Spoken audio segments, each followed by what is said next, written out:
Hi, this is Bruce, and this is my tutorial on the Proline 21 in the Carenado Beechcraft 350i King Air. By request, somebody wanted to have a little video through this, and this is also for myself.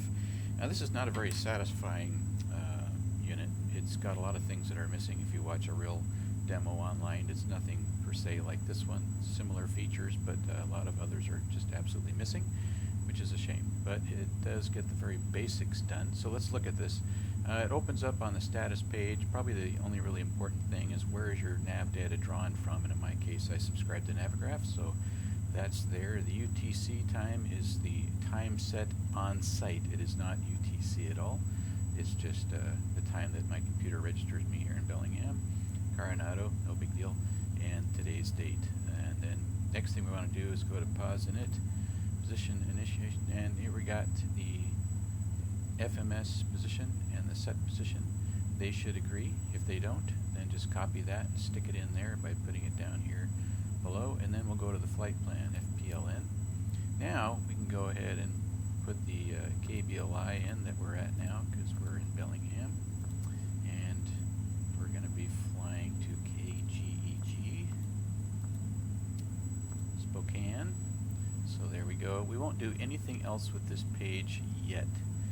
What we want to do now, based on the weather and such, is to choose the departure arrival button, hit departure, and we're not going to use a standard instrument departure by prior checking on the charts and things, but we will be leaving on runway 16, so we'll select that.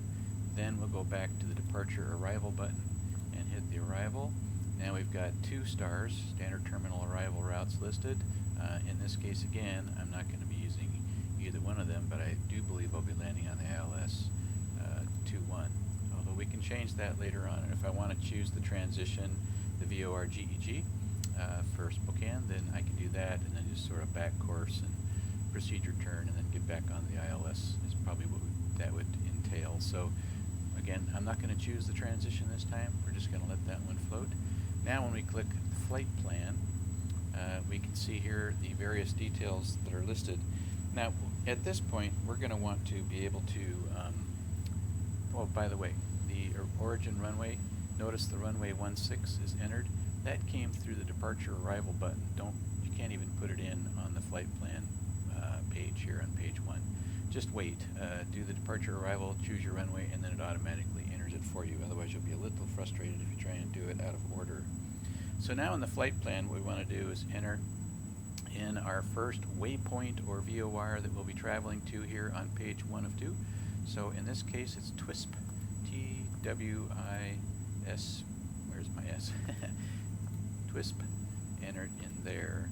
Now, next page here will be perfect, because now we're going to enter a airway, because we're going to be flying at 19,000 feet, so we're going to go jetway 52. So J52, where does the J52 end up at? You could ignore the discontinuity because it just doesn't know where the airway would end.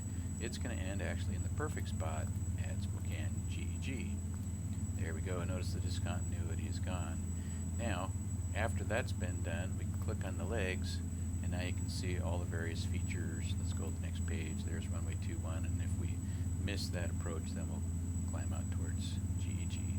So that's the very, very basics. If you try and eliminate some of these details, like let's get rid of the GEG. If you click the delete button and then go over to GEG, it will delete, and if you wanted to add GEG, then you can stick it right back where you want it to be, and we're no worse for wear there.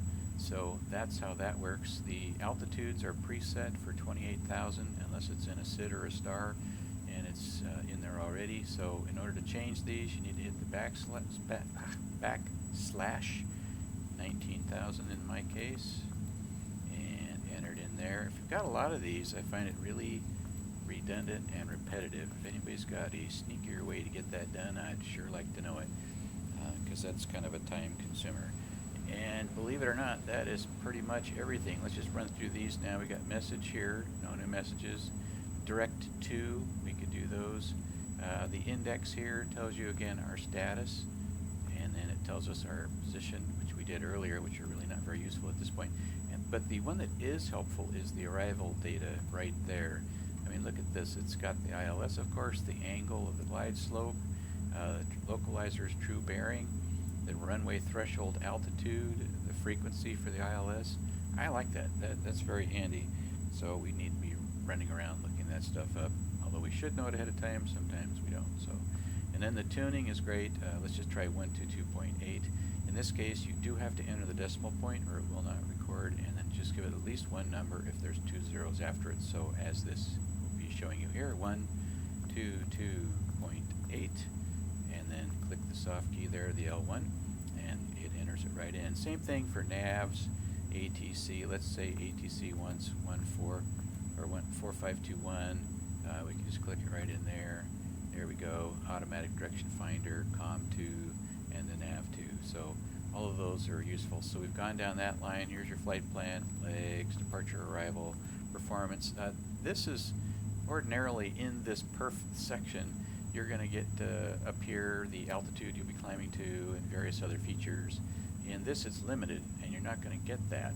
So if you go next page, for instance, next page, you're just getting fuel flow information. So okay for fuel flow, ground speed maybe, but you can get that off elsewhere. It's okay, limited, that's all. MFD menu, if you go like this, you can have airports, VORs, NDBs, and waypoints showing up on your multifunctional display here. You can choose those as you wish. And then if you go over to the MFD Advance, that's handy if you're going to check your waypoints. What you'll do is you'll go down to your format and then you'll roll it down to plan, click on that, and then if you go like next waypoint, you see how it's advancing, and previous waypoint, you can check your route that way. So that's what that function does. So MFD data is handy.